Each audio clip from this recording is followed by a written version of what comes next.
Namaste, friends. Another glorious class, another beautiful day. And yoga class today, pretty chill. I was feeling pretty sore from just doing 2 days back to back, day and evening, and going pretty hardcore at it. So today I just had a very yin practice. Not really engaging too many muscles, not engaging too hard, but just relaxing and slowly just let it, giving my body the space to do what it does.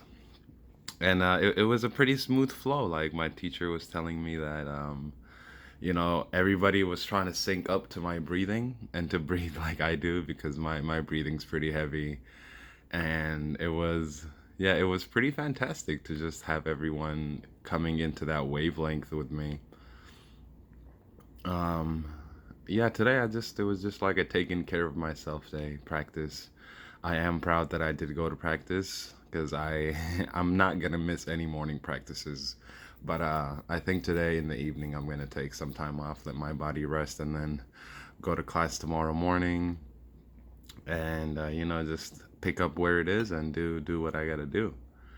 And so one thing I was thinking when I was walking back to my house from class is an idea that's pretty fundamental to yoga, right? And it's a process that you must understand.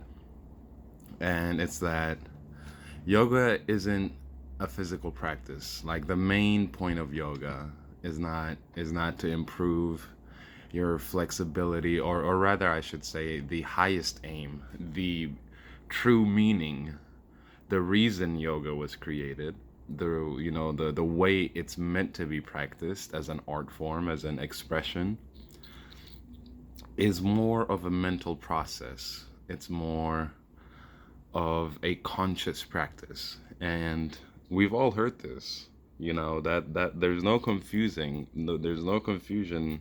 that yoga is a spiritual practice.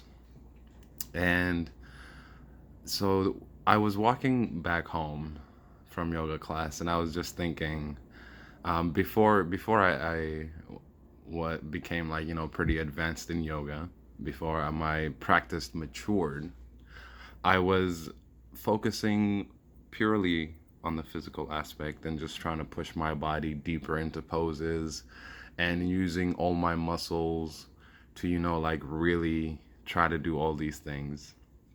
And I didn't really, what do you call it? I didn't really even get too successful in my physical practice, even though my aim was my physical practice. Like, getting more flexible, getting stronger, getting more balanced, doing all the poses and, trying to aim.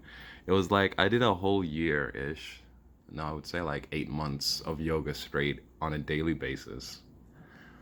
And in these 2 months, or yeah, 2 months where I have been focusing more on the spiritual side. In these 2 months, I have done more significant progress. I have gained more significant progress than I did 8 months of like focusing on the physical and not really, well, I would say not prioritizing the spiritual. Because even when I was focusing on the physical, it's like I would focus on my breath, but only like the first 5 or 10 minutes of class, and then like my breath is gone, and then I'm just like in the heat of it, and I always talk about this.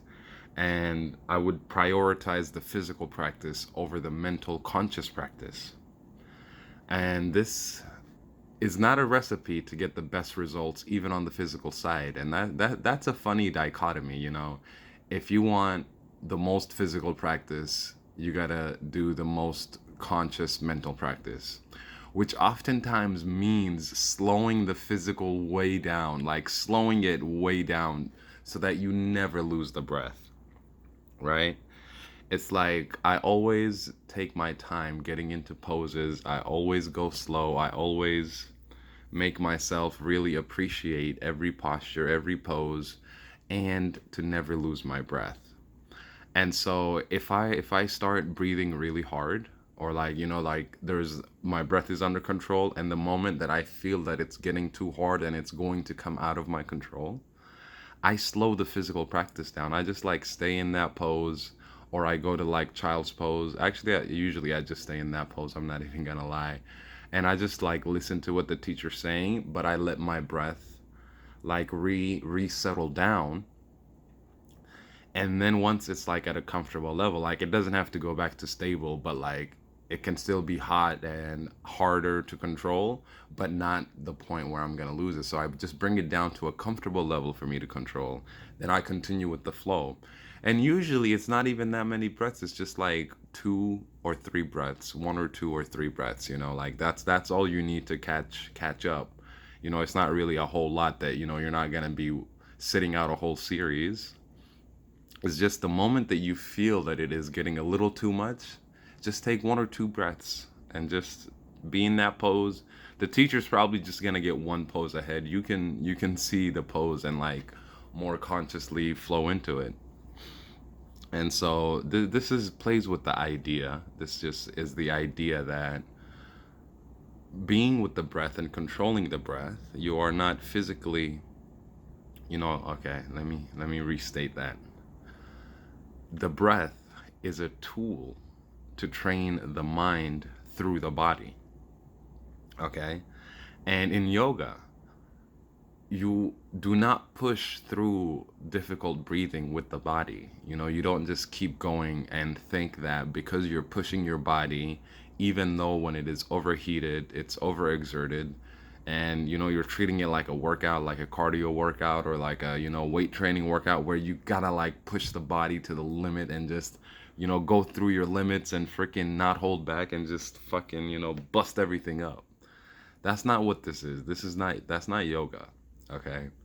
In yoga, the body is a tool to train the mind. So when you get to a point where your body is getting too much, it's too energized and it's going out of the control of your mind, you slow your body down for the sake of your mind, right? And usually in other sports is like the reverse. When you reach your limits, you speed up your body, or like you keep pushing your body to break through and to get like the physical benefits. But in yoga, it's the opposite. You When you reach your physical limits, you got to slow down so that your mind has the opportunity to keep control. And that's all that it is. And it's like the more you do this, just slow things down. When it's getting too hot, just slow it down. When you're getting out of breath, just slow it down. There's no rush. You're not rushing anywhere. You don't need to get into a pose that you're going to be struggling in. It's like yoga is supposed to transform your consciousness. It's supposed to heighten your awareness. And if you can't be aware of what your body needs and you can't be aware of the signals that your body's sending, then you can't make conscious decisions to facilitate, the improvement and the evolution over that body. And it's like this just jumps into all other aspects of life where if you're not able to understand the signals and know how you need to respond to the signals in order to generate the best outcome, you're just going to be living a less than optimal life, which is not, hopefully, which is not what anybody wants. And so this optimization, that's the key word. It's like how to optimize the yogic practice to transform the mind and the consciousness through the body and the breath. Okay, that's the aim of yoga. And ironically, when you slow things down, you will gain so many more improvements. Like I'm just breaking poses that I haven't been able to do ever because I'm not coming from a place of strain and like pushing. I'm coming from a relaxed place where I'm like breathing the whole time, breathing into easy poses, breathing into hard poses. I'm having a good time, like the whole time. I don't I have like this pimple and I just bit it. That hurt. So anyway, uh, uh. so anyway, like I was saying, yeah, you just like you gotta slow things down, have an easy time, have a good time, and then that's how you like break the barriers. So yeah, slow it down. I think that's the message of today. Slow it down. The mind needs to catch up. It's the mind's